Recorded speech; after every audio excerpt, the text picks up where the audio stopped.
লালগোলায় মাদক সহ বোমাল পুলিশের জালে 3। পুলিশের জালে লালগোলাতে মাদক হিরোইন সহ গ্রেফতার 3। উদ্ধার হয়েছে কয়েক লক্ষ টাকা মূল্যের হিরোইন।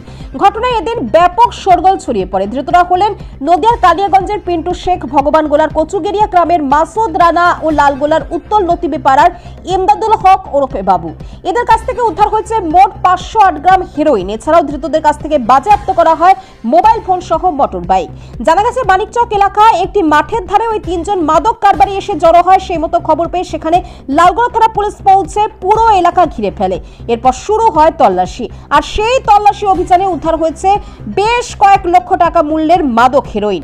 এদিন সোমবার ধৃত সকলকে 10 দিনের পুলিশে হেফাজত চেয়ে বহরমপুরের বিশেষ এনডিপিএস আদালতে তোলা হয়।